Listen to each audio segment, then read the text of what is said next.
अस्सलाम वालेकुम, hello and welcome to sports room. मैं हूं आपका मेजबान नजीबुल हसनैन। नाजरीन, पाकिस्तान और बांग्लादेश के दरमियान सीरीज का दूसरा और आखिरी टेस्ट मैच के पहले दिन का खेल बारिश और खराब आउटफील्ड की वजह से मनसूख करना पड़ा। जैस पर बात करने के लिए स्टूडियो में हमारे साथ मौजूद हैं स्पोर्ट्स कॉरेस्पॉन्डेंट शाहिद हाशमी साहब और farmer fast bowler Abdul Rauf भी हमें ज्वाइन करेंगे। पहले शाहिद साहब आपकी तरफ आता हूं।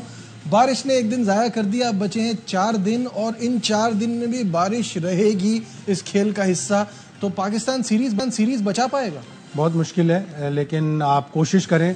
आप इस शॉर्ट मैच को ऐसा समझ लें कि 3 रोज़ा है या 4 रोज़ा है। पूरी ताकत के साथ, पूरी फोर्स के साथ पाकिस्तान जाए। एजम्पशंस पर बेस ना करे कि हम टॉस जीत जाएंगे, हम बांग्लादेश को 200 रन पे आउट कर देंगे, हम इनिंग्स की लीड ले लेंगे, हम इनिंग्स से जीत जाएंगे। अब एजम्पशंस में ना जाएं जो पहला टेस्ट मैच खेला था कि बारिश हो जाएगी, हम टॉस जीत जाएंगे, हम उड़ा देंगे, हम यूं कर देंगे। एजम्पशंस में ना जाएं, अच्छी क्रिकेट खेलें। 4 दिन में भी बहुत सी टीमें मैच जीतने में कामयाब हुई। मेरा नहीं ख्याल कि अभी तो ये कोई भी सोच रहा होगा शायद साहब कि इनिंग की से जीतेंगे, या क्योंकि 4 दिन में तो आपको इनिंग से एक इनिंग्स तो कम खेलनी पड़ेगी। अगर 2 इनिंग्स तो दोनों टीमों की 2 इनिंग्स मुश्किल है, नामुमकिन नहीं है। ऐसे बहुत जल्दी भी टीमें आउट हो जाती हैं। अल्लाह करे कि पिच अच्छी हो, रिस्पॉन्सिव हो फास्ट बॉलर्स को, और इसमें जल्दी विकेटें गिरें। बड़ा प्रेशर होगा इस वक्त पाकिस्तान टीम पे, शान मसूद पे, फिर हमारे कुछ मेन प्लेयर्स जो चल नहीं रहे, परफॉर्म नहीं कर रहे, उनके ऊपर भी बड़ी जिम्मेदारी है। शान मसूद पे होगा प्रेशर, इसलिए कि उनसे इस टेस्ट मैच में, पिछले टेस्ट मैच में रन्स भी नहीं बने, 6 और 14, जो कि अनएक्सेप्टेबल है। अगर कप्तान हार रहा हो और उसकी अपनी परफॉर्मेंस अच्छी हो तो सही चलता है, और अगर वो रन ना बना रहा हो और टीम जीत रही हो तो भी उसके ऊपर प्रेशर कम होता है। लेकिन शान मसूद पे है ज़्यादा प्रेशर। गैलेस्पी तो अभी बिल्कुल नए हैं, और जिस तरह वो पहली प्रेस कॉन्फ्रेंस में कल जब वो आए थे तो मुझे तो बहुत ही हल्के लगे, और बहुत ही मतलब इस तरह से वो इल्जामात लगा रहे थे बांग्लादेश पे कि उनकी वजह से हमारा ओवर स्लो रेट हुआ हो। भाई, अपने बॉलर्स को भी तो बोलो कि वो जल्दी करें, कॉन्फ्रेंस ना करें, कप्तान जल्दी करे। Farmer fast bowler Abdul Rauf ने भी हमें ज्वाइन किया है। रऊफ, सबसे पहले मैं यही जानना चाहूंगा आपसे कि 4 दिन बाकी रह गए हैं, मौसम का अमल दखल अभी भी रहेगा। क्या आपको लगता है कि पाकिस्तान ये सीरीज बचा पाएगा?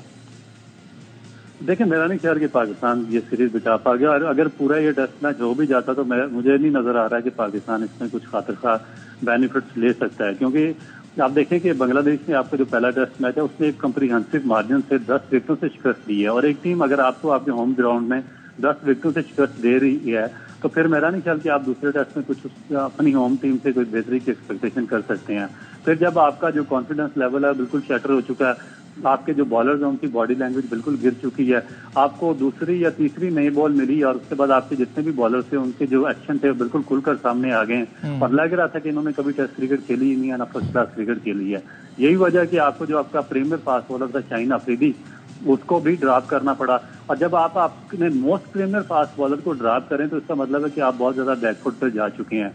फिर उसके बाद जो आपकी टीम की मैनेजमेंट है उसकी बॉडी लैंग्वेज बहुत पुअर है। जैसन गिलेस्पी को ठीक है बॉलिंग कोच तो रखा जा सकता था, मगर उसको स्ट्रेटजिकल कोच या हेड कोच बनाना बगैर किसी डिग्री के, बगैर किसी बड़ी एजुकेशन के, तो मेरे लिए तो बहुत ही ज्यादा सरप्राइज है। फिर उनका असिस्टेंट अजहर महमूद को लगा देना, ये उससे बड़ा सरप्राइजिंग डिसीजन है।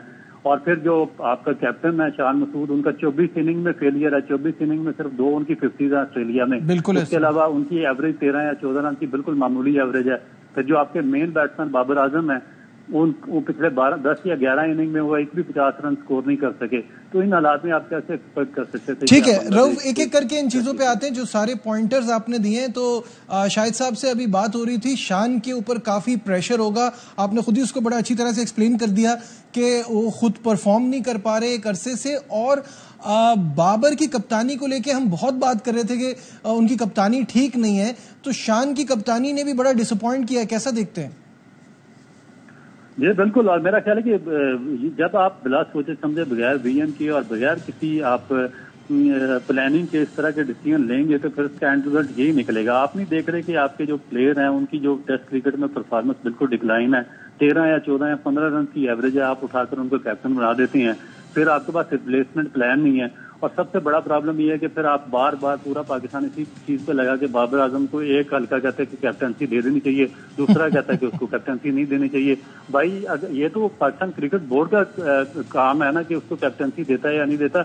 और अगर उससे कैप्टनसी नहीं हो रही 4-5 साल उसको देख लिया, उसको वनडे में भी दी, उसको T20 में भी दी, उसको टेस्ट मैचेस में भी दी, उसने 1% भी इंप्रूव नहीं किया और उसके बद से बदतरीन रिजल्ट आपके सामने आते गए, तो फिर आपकी रिप्लेसमेंट प्लान किधर है?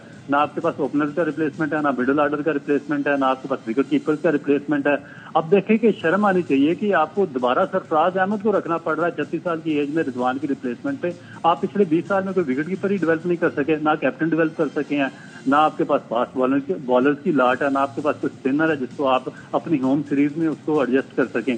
तो अजीबोगरीब एक खिचड़ी पकी हुई है पाकिस्तान क्रिकेट बोर्ड में, जिसका ना कोई चेहरा ना पाऊँ। बिल्कुल सही है। जो रऊफ बात करें, बड़ा इंपॉर्टेंट पॉइंट है कि शान की खराब कप्तानी ये नहीं तय करती कि बाबर जो है वो बेहतर कप्तान थे या वो अच्छे कप्तान हो गए। उनको बहुत लंबा रन दिया गया था, तो अब तो ये डिबेट खत्म ही हो जाती है कि कप्तानी उनको मिलनी चाहिए। आपने एक कप्तानी का ऑप्शन तैयार नहीं किया। अगर इस वक्त आप समझते हैं कि इस लॉट में क्या रिजवान एक बेहतर ऑप्शन हो सकते थे? अब तो ये देखना पड़ेगा पाकिस्तान क्रिकेट बोर्ड को, लेकिन जल्दी ना करें, टू अर्ली है। मुझे थोड़ा सा रऊफ की बात से ये है कि पाकिस्तान की टीम जब भी बैक टू द वॉल होता है अच्छा परफॉर्म करती है। इससे ज्यादा बुरा नहीं कर सकती कि बांग्लादेश से जिस तरह पाकिस्तान 10 विकेटों से आ रही है, उन्होंने आपको प्लानिंग में आउट कर दिया, उन्होंने आपको गेम में आउट कर दिया, उन्होंने बैटिंग बॉलिंग फील्डिंग सब में आउट कर दिया आपको। और शान की कप्तानी से, शान की नॉलेज ऑफ द गेम से मैं हमेशा इम्प्रेस रहता था, लेकिन इस गेम में उन्होंने बड़ा मायूस किया। ये कह देना कि जब हमारे एज लगे तो बोल्ड हो गए, उनके एज लगे तो चौके हो गए, ये हुआ तो वो हुआ, ये हुआ तो दिन तो बारिश वो जरा थोड़ी सी एक्सक्यूजेस। हमने गलतियां ज्यादा की, तो गलतियां आपने की इसलिए कि आपने प्लान इस तरह से किया कि आपने सोचा कि नहीं हम फास्ट बॉलर से उड़ा देंगे, ये बड़ी ग्रीन टॉप विकेट होगी। आपने वो जो ऑप्शन था स्पिनर का, वो आपने बिल्कुल ही रूल आउट कर दिया, और सारों ने कर दिया, एक ने नहीं, हेड कोच ने किया। एक हाई परफॉर्मेंस कोच आए टिम नील्सन, जो ऑस्ट्रेलिया के 4 साल हेड कोच रहे। एक दफा ऑस्ट्रेलिया की टीम को, ऑस्ट्रेलिया ए की टीम को पाकिस्तान भी ला चुके हैं, तो उन्हें पाकिस्तान की कंडीशन का नहीं पता। जब सारे लोग आउट स्मार्ट हो गए, तो इसका मतलब है आप हार गए। मैं तो सोच रहा था कि शान अगर इन 2 मैचों में अच्छी कप्तानी करता है, टेस्ट मैच में भी अच्छी कप्तानी करता है, तो आगे एक लॉन्ग टाइम सोल्यूशन होगा। वनडे के लिए भी कप्तानी, आगे चैंपियंस ट्रॉफी आनी है, आपके पास एक ऑप्शन बनता है, लेकिन इतनी तनकीद होगी। और अगर ये दूसरा टेस्ट पाकिस्तान नहीं जीता तो फिर तो उसका आगे तो बहुत ही मुश्किल है, कैप्टन बहुत ही ब्लीक लग रहा है। अच्छा, आप जो बात कर रहे हैं ना शाहिद साहब के बैक अगेंस्ट द वॉल होती है तो पाकिस्तान अच्छा खेल दिखाता है, बट मुझे लग रहा है वॉल ही पीछे होती जा रही है।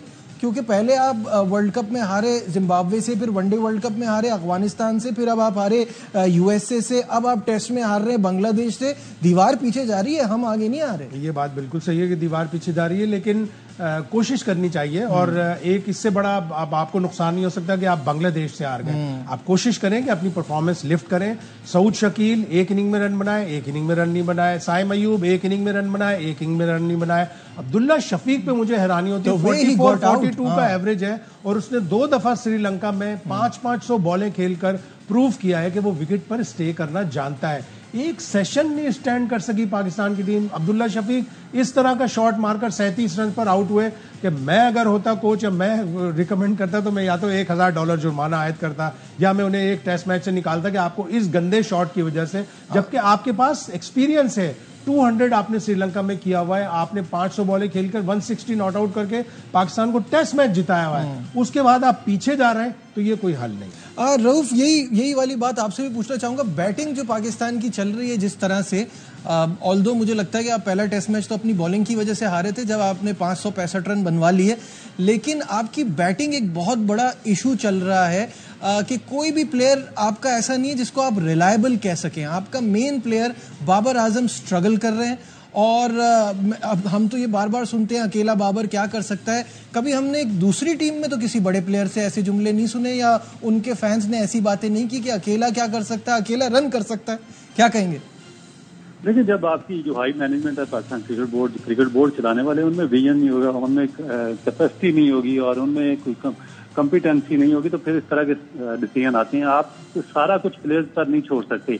आपने जो मैनेजमेंट साथ लगाई थी वो प्लेयर्स के एक किस्म के सर्वेंट थे, और उनको उनकी सर्विसेज वो कर रहे थे।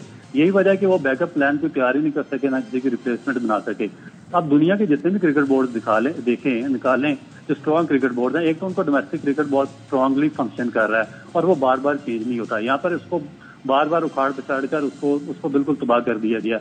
नंबर 2 ये होता है कि वो कभी भी प्लेयर्स पर नहीं छोड़ते। जो क्रिकेट बोर्ड होता है उसको बनाए इसीलिए जाता है, जो उसकी मैनेजमेंट होती है वो रिस्पॉन्सिबल होती है हर चीज की, कि प्लेयर्स की रिप्लेसमेंट प्लान की वो रिस्पॉन्सिबल होती है, वर्कलोड मैनेजमेंट की रिस्पॉन्सिबल होती है, फिर उनका जो नया टैलेंट होता है उसको कहाँ पे ग्रूम करना है, किस टीम के खिलाफ चांसेस उनको देने हैं। जब वीक टीमें आपके टूर पर आती हैं या आप बाहर जाते हैं किसी वीक टीम के टूर पर, तो फिर वहां पर आपको जो आपके नए यंगस्टर्स हैं उनको इक्वली चांसेस देने पड़ते हैं। अब हुआ क्या पाकिस्तान क्रिकेट में कि यहाँ पर प्लेयर्स की एक पावर बनी हुई थी और जो आपका क्रिकेट बोर्ड था वो बिल्कुल इनकम्पिटेंट लोगों पर मुश्तमिल था, राइट फ्रॉम चेयरमैन से नीचे तक, और जितनी मैनेजमेंट साथ लगाई हुई थी वो सब उनकी सर्विस कर रही थी। तो प्लेयर इतने स्ट्रांग कर दिए गए कि मैनेजमेंट का कोई हाल ही बाकी नहीं रहा। वो उन प्लेयर्स को ही उनकी सर्विसेज करते रहे। उन्होंने पाकिस्तान के जो मुफादात हैं उनको बैकफुट पर डाला। उन्होंने किसी नए प्लेयर को चांस नहीं दिया, ना उन्होंने कोई नया प्लेयर डेवलप होने दिया। जो वीक टीमें थी उनके खिलाफ भी आपके यही सुपरस्टार्स की टीम खेलती रही। ये अपनी एवरेजेस मेंटेन करते रहे, ये कहते रहे हम रैंकिंग में नंबर 1 है, नंबर 2 है, नंबर 3 है, बॉलिंग में, बैटिंग में। और फिर जब कोई बड़ी टीम आती थी उसके खिलाफ ये सारे कोलैप्स हो जाते थे, मगर क्योंकि रैंकिंग में ऊपर होते थे फिर इनको सोशल मीडिया पे प्रोजेक्शन मिल जाती थी और फिर ये टीम का हिस्सा बन जाते थे। और नए लड़के बेचारे वो डोमेस्टिक में खप पाकर वो साइडलाइन हो गए। अब इसका एंड रिजल्ट ये निकला है कि ना आपके पास कोई स्पिनर आ रहा है, ना आपके पास मिडिल ऑर्डर की रिप्लेसमेंट है, ना किसी फास्ट बॉलर की रिप्लेसमेंट है, ना कैप्टन की रिप्लेसमेंट है, ना ओपनर की रिप्लेसमेंट है।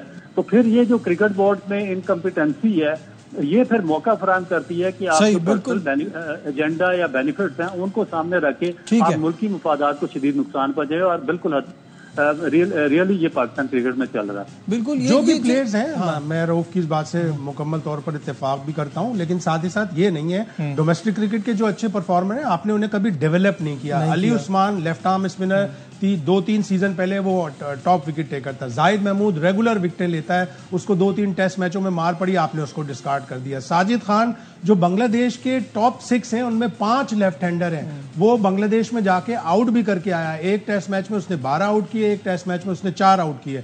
आप बिल्कुल से डिस्कार्ड कर देते हो अपने, फिर आप डोमेस्टिक क्रिकेट किस लिए चला रहे हो? डोमेस्टिक क्रिकेट के परफॉर्मेंस को जब आप ग्रूम नहीं करते, 8 टूर्स में ग्रूम करने का मौका ही नहीं मिलता आपको, तो फिर आप उनको थ्रो करें ना। आप बांग्लादेश के खिलाफ भी अगर आप जाहिद महमूद, साजिद खान, नुमान अली, अबरार अहमद को नहीं खिलाएंगे तो फिर आपका तो हारने के डर का क्या करें? ये तो हमारा आज का तो नहीं है। शाहिद साहब अभी बात यही चल रही थी कि शाहीन शाह आप बांग्लादेश की टीम से भी हारने की बात करेंगे तो फिर आप तो सेकंड ईयर में चले जाएंगे। जिम्बाब्वे वगैरह हर जगह डरे हैं। जी क्या कह रहे हैं?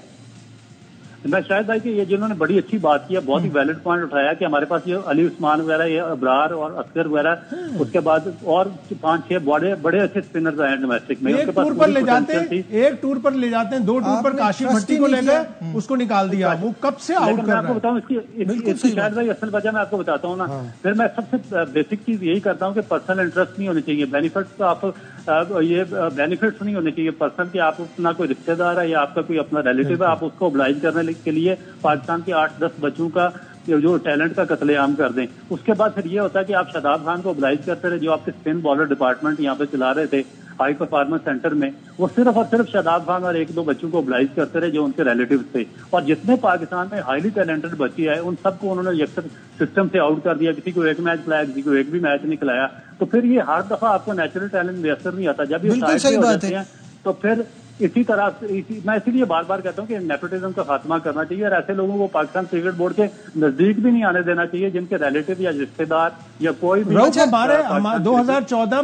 2014 में यासिर शाह आया, मैच विनर बन गया, फास्टेस्ट 100, फास्टेस्ट 200, बेहतरीन बॉलर बना। हमने 8 साल में उसका कोई सब्स्टिट्यूट, उसका कोई रिप्लेसमेंट ही तैयार नहीं किया। अच्छा, दूसरी बात ये कि जो अभी हम बात कर रहे थे कि हर मैच में अब अभी भी ये सवाल पूछा जाता है ना कि रैंकिंग में बाबर आजम तो ऊपर हैं भाई, जब हर जगह खेलेंगे रन बनाएंगे तो ऊपर आएंगे। शाहीन को आपने इतना ओवर यूज किया है, सारी चीजों से आप अपना होम एडवांटेज खो दिया। आप होम में आप हारे जा रहे हैं। इससे अच्छा तो आपका यूएई था आपका होम, कि आप 12 सीरीज खेले वहां, उसमें से सिर्फ आप 2 सीरीज हारे, बाकी 10 जीते, ड्रॉ, कुछ भी था। बहुत सारे स्टार्स बने ही यूएई की वजह से। यूएई से बने, तो इससे अच्छा तो आप अपनी सीरीज फिर यूएई में खेल लें, फिर होम में ना आपको पिच बनाना आ रही है, ना आप जीतना चाह रहे हैं। होम एडवांटेज अगर किसी से सीखना है तो इंडिया से सीखना है। 2012 में वो आखिरी दफा 2 टेस्ट लगातार हारे इंग्लैंड से, वो आखिरी सीरीज हारे, उसके बाद से उन्होंने 17 होम सीरीज अनबीटेबल रहे हैं, सिर्फ 4 सीरीज ड्रॉ हुई हैं, बाकी 13 सीरीज वो जीते हैं। 52 टेस्ट मैचेस उसके बाद से खेले, सिर्फ 4 टेस्ट वो हारे हैं। होम एडवांटेज ये होता है। शाहिद साहब, होम एडवांटेज हो या अवे भी आप देख लीजिए, बॉर्डर गवास्कर 10 साल से छूने नहीं मिली है ऑस्ट्रेलिया को।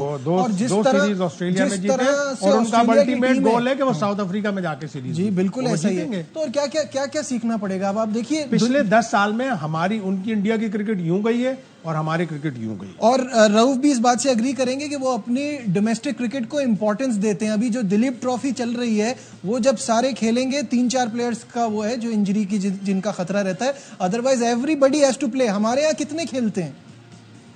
बिल्कुल सही कह रहे हैं। देखें कि वो जितने भी कंट्रीज हैं, या ऑस्ट्रेलिया, इंग्लैंड या इंडिया, आपकी मिसालें भी हैं, वो नेशनल इंटरेस्ट को सर्व करते हैं।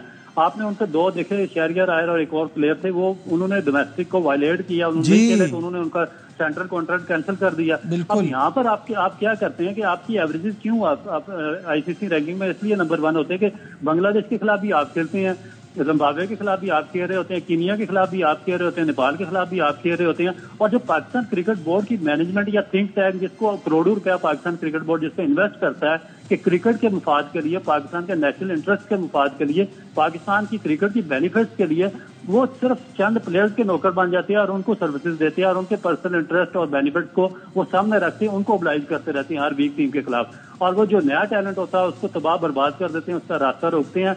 ये नहीं होता कि जो आपके नया टैलेंट आता है वो 2 या 3 साल परफॉर्म करता है, हर साल हारे की फॉर्म नहीं रहती। फॉर्म टेम्परेरी, 1-8 साल उसका मिसिंग होती है, उसका 1-8 सीजन चाहे बॉलर है या बैट्समैन है, जब उसकी फॉर्म नहीं होती उसको लाकर खिलाते हैं, उसको सामने ले आते हैं टीवी पे कि इसकी तो फॉर्म ही नहीं है, ये तो इनके इस काबिल ही नहीं है पाकिस्तान के लिए खेलने के। भाई जब उसकी फॉर्म थी, जब ये 2-3 साल परफॉर्म करता रहा, उस वक्त आप क्यों इनको ओब्लाइज करते रहे? उस वक्त वीकेस्ट टीमों के खिलाफ भी क्यों नहीं आपने इनको अपॉर्चुनिटी दी? तो आखिर जब उसकी फॉर्म नहीं होती तो फिर उसको खिला के लोगों को कहते हैं कि मुझे ऐसा लगता है रऊफ, शाहिद भाई का भी पॉइंट ऑफ व्यू लेंगे कि ये प्लेयर पावर की वजह से ही हुआ है ना। अपनी मर्जी से आप खेल रहे हैं हर जगह, और इसकी शुरुआत रमीज राजा जब चेयरमैन थे, आप जब प्लेयर्स को कहेंगे कि मुझे तो दिखाई नहीं देता बाबर के अलावा कोई और फिर आप प्लेयर पावर आपने वहां से क्रिएट की ना, कि वो अपनी मर्जी से कह रहे हैं कि हम खेलेंगे, मैं बैठूंगा। इंजर्ड शाहीन शाह अफरीदी आपको याद है टूर पे गया था, बहुत ज्यादा बाबर आजम को जो पावर्स दिए थे और बाबर आजम के ऊपर बिल्कुल सेंट्रलाइज हो गया कि वही टीम सेलेक्ट कर रहा है। कई दफा तो ये सुनने में आया कि चीफ सेलेक्टर मोहम्मद वसीम से नाराज हो गए, कई दिनों तक बात नहीं की, मीटिंग में सही नहीं करते थे, तो वो अपनी चॉइस पे प्लेयरों को खिलाते थे। करना ये चाहिए था कि Babar Azam being a very good world class player, उनको चाहिए था सब्स्टिट्यूट क्रिएट करते, रिप्लेसमेंट क्रिएट करते, उससे उनकी ग्रेटनेस होती। अब वो कप्तानी भी खो चुके हैं, उनकी फॉर्म भी डिजर्ट कर गई उनको, उनकी रैंकिंग भी नीचे जा रही है। तो अब क्या होगा पाकिस्तान की क्रिकेट का? अब हमें बहुत आगे जाके हमें लॉन्ग टर्म, शॉर्ट टर्म सारी प्लानिंग बनाने होंगे, वरना हमारी क्रिकेट को अब अगर हम फंडिंग हमारी आधी हो जाती है तो हमारी फंडिंग में भी बहुत बड़ी प्रॉब्लम होगी। बहुत बहुत शुक्रिया। अब्दुल रऊफ हमारे साथ थे, शाहिद हाशिम में मौजूद थे। आज के प्रोग्राम में बस इतना ही। दीजिए अपने मेजबान नजीबुल हसनैन को इजाजत। अपना बहुत ख्याल रखिए। अल्लाह हाफ़िज़।